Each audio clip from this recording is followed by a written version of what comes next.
إن هيئة دعم استقلالية القضاء وإنصاف القاضي الهيني، وبعد نجاح وقفتها الوطنية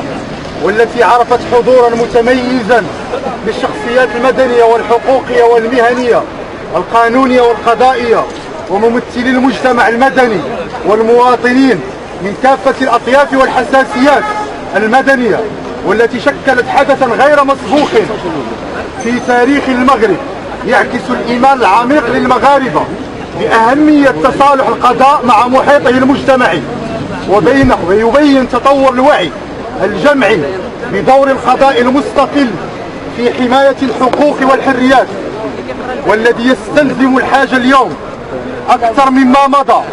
بعد المتابعات التعسفية لقضاة الرأي بحث سبل توفير الأمن القانوني والقضائي للقاضي ليقوم بدوره كاملا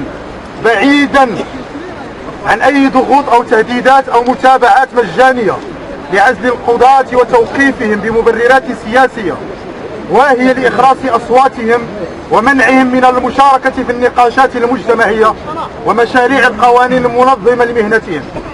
كما وقع مع القاضي الهيني. أولا نطالب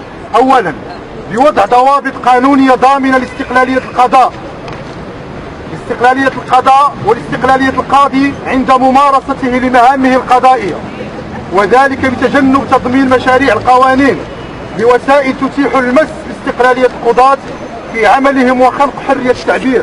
والمس بالحق في الانتماء للجمعيات المدنية،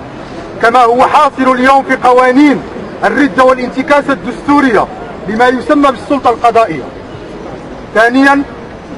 يعتبرون بأن سلطة رئيسية ومستقلة بحجم السلطة القضائية كما نظمها دستور 2011 لا يمكن اختزالها في المجلس الأعلى للسلطة القضائية، كما لم يتم التنصيص على إشرافه صراحة وحصريا عن تدبير شؤون المحاكم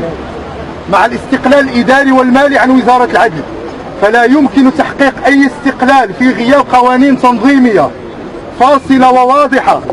تعكس مضامين الدستور الطموح وترسي أسس السلطة مفصولة عن بعضها ومستقلة بحيث لا نفوذ لإحداها على الأخرى ولا تداخل في الاختصاصات. ثالثا يؤكدون أهمية استمرار التعبئة والتضامن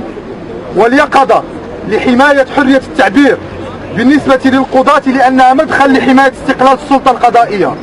وبلوغ القاضي المواطن الحامي للحقوق والحريات. اعتبر عزل القاضي الهيني وصمة عار في جبين وزارة العدل والمجلس الأعلى للقضاء، ووسام شرف له لأنه قدم تضحيات كبيرة في سبيل الرقي بدور القضاء المغربي والدفاع عن استقلالية كقضاء مواطن. رابعا يحذرون وزارة العدل من مغبة هذه القرارات وقبلها القوانين التنظيمية التي تروم تكريس هيمنتها على القضاة والمحاكم والمجلس الأعلى للقضاء بعرقلتها ولادة سلطة قضائية حقيقية وفعلية. خامسا يقررون استمرار الترافع القانوني المجتمعي لفضح الاختلالات الدستورية لمشاريع القوانين، ويأملون من المجلس الدستوري أن يمارس دوره بكل فعالية لحماية حقوق المواطن في قضاء مستقل ومحايد وكفء. سادسا وأخيرا يرفعون لرئيس السلطة القضائية بصفة الملك باعتباره رئيسا للسلطة القضائية دستوريا طلبهم لإلغاء هذا القرار التعسفي والجائر حتى لا يتكرر هذا. وتحية نضالية للجميع.